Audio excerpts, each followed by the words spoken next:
अमर कथा में पार्वती जी के सो जाने का भ्रम जाने हकीकत। भगवान श्री कृष्ण की नगरी मथुरा में अमर कथा का गुणगान अहमदाबाद गुजरात के रहने वाले प्रवक्ता स्वामी ज्ञान सागर महाराज जी के द्वारा किया जा रहा है।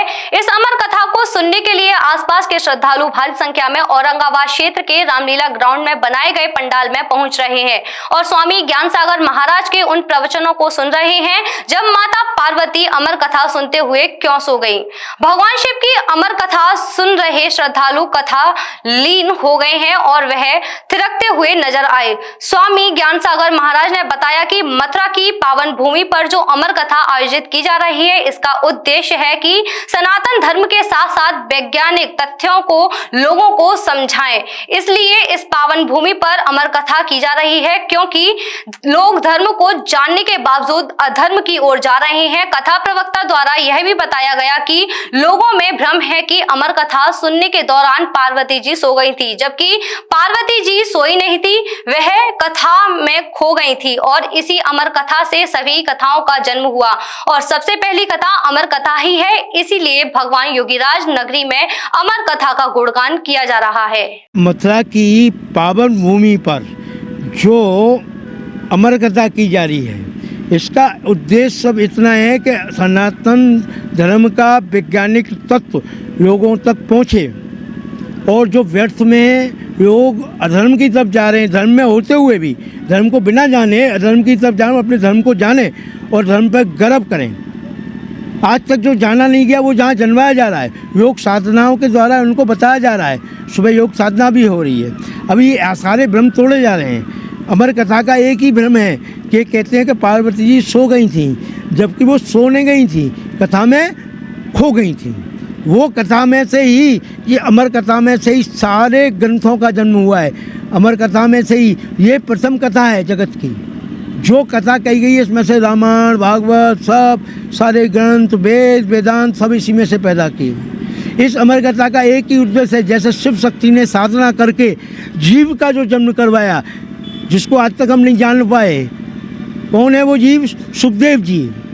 शिव के 3 प्रकार के शिव ने प्रयोग किए हैं। अकेले पैदा करके कार्तिकेय को अकेले पैदा किया, वो सृष्टि नहीं बनी। उसके बाद शक्ति ने अकेले गणेश को पैदा किया तो सृष्टि नहीं बनी। उनको फिर तय हुआ कि मैथुन सृष्टि से दुनिया बननी चाहिए, तो गणेश में दोनों का भाग है। इसी तरीके से इन्होंने ज्ञानावतार के रूप में इस गुफा में जाकर सुखदेव का इन दोनों से जन्म हुआ। क्या हुआ? जन्म हुआ। वहाँ पर उन्होंने उसे त्रिगुणी माया लगा के दुनिया ना समझे, हर किसी के ये ज्ञान ना पड़ जाए, बना दिया। तो जो सुखदेव जी हैं वो इसी अमर हैं कि वो ज्ञान अवतार हैं और इन दोनों से पुत्र हैं। आप देखिए कि वहाँ पे गए थे दोनों, उयंगी बनती है एक, क्यों कि दोनों अर्धनारीश्वर स्वरूप में आ गए। तो इस कथा का उद्देश्य भी ये तो यहाँ से आज्ञा है मथुरा भूमि की हमें, क्योंकि मथुरा भूमि से हम जन्म लिया, मथुरा भूमि में ही से हमने पूरे भ्रमण करके कथाओं का यह आज्ञा ये है वो पूरी जगत का कल्याण करेगी।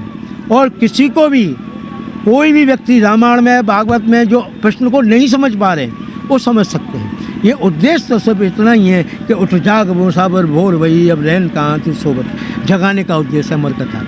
Braj Chikitsa Sansthan school of nursing and paramedical college, जहां मौजूद है आधुनिक सुविधाओं से लैस anatomy lab, nutrition lab, community lab, advance skill lab, fundamental lab, MCH lab, computer lab और लाइब्रेरी।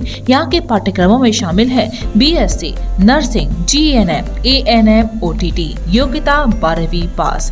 ब्रज चिकित्सा संस्थान मथुरा आपकी सेवा में सदैव तत्पर, जहाँ मिलेंगे आपको जनरल एवं लेप्रोस्कोपी सर्जन डॉक्टर सागर मित्तल, हड्डी एवं जोड़ रोग विशेषज्ञ डॉक्टर सौरभ बंसल, प्रसूति एवं स्त्री रोग विशेषज्ञ डॉक्टर नम्रता सिंह एवं डॉक्टर नेहा गर्ग, नाक कान एवं गला रोग सर्जन डॉक्टर अभिषेक जोशी, सामान्य रोग विशेषज्ञ डॉक्टर कुलदीप गोयल, नवजात शिशु एवं बाल रोग विशेषज्ञ डॉक्टर हिना गुप्ता, प्रसूति एवं स्त्री रोग एवं बाष्पन विशेषज्ञ डॉक्टर एकता थदानी सिंह, दंत एवं मुख रोग विशेषज्ञ डॉक्टर शिल्पी मंगला एवं डॉक्टर दीक्षा अग्रवाल, त्वचा एवं केश रोग विशेषज्ञ डॉक्टर संगीता शर्मा, होम्योपैथिक चिकित्सक डॉक्टर यतीन्द्र कुमार।